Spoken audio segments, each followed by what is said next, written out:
Afalina wa yatrany topoklasy topokavavy no mitsidika ny tokantranotsika tsirairay avy indray amin'izao alina izao. Tonga soa tanaty fampahalalam-baovao ny fahita lavitry ny matv manasantsika hampananjana kosa ary anaraka ny andindiny izay hatramin'ny farany avy hatrany dia ao amin'ny lalàna kidinapinina izay nitranga tany Toamasina no isatsaratsika ny fampahalalam-baovao amin'izao alina izao.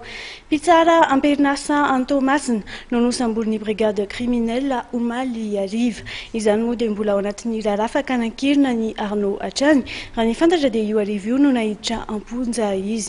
Ny fitsarana tampony kosa no manenjika n'ilay mpitsara fanazavana avy hatrany. Nitazomina vonjomaika ilay mpitsara voatontonona ao anatin'ilay hiraharaha kidinapinina ny Anisy Arnaud tao Toamasina mba ahafahana manatanteraka ny fanadihadiana.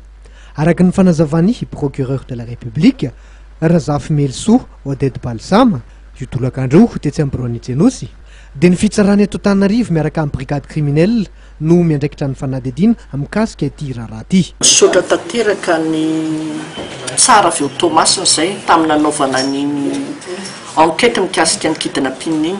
Isorinay manokana an'izany ny procureur de la République, ny juge d'instruction ary ny procureur général ny cour d'appel ny Toamasina. Izay fantatray fa tena nanao ny ainy tsy ho zavatra mihitsy teo ampanaovana an'izany enquête izany. Ny faharoa izay tiana ho tenenina koa dia manohy an'ilay enquête izay eto Antananarivo araka ny didy arena avoaka ny Cour suprême nanomboka tamin'ny 13 janvier 2015.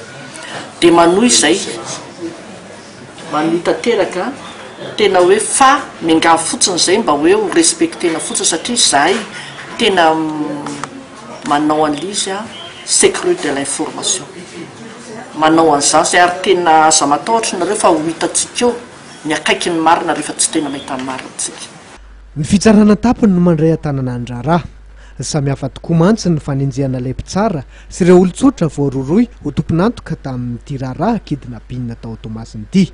Samihafa ny fanenjehana ny mpitsara sy ilay olona ao anatin'ny kidinapinina.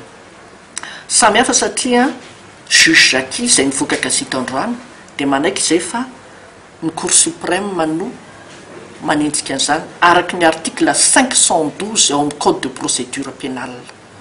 Dia manao azy ny Cour suprême amin'izao fotoana izao ary fantatray fa efa ho mpanaovana mihitsy izy dia nenazy ataony juge Jackie fa izay aty koa manao ireo olona enjehanay izany hoe ny olon-tsotra izany dia ito aminay manao. Saripady tokoa ty raharaha ty ka mila fitandremana eo amin'ny dingana araka ny lalàna ho fitandrovana ny tsiambaratelon'ny fanadihadiana dia mbola tsy fantatra kosa loatra eto ny toerana hitazomana ilay mpitsara.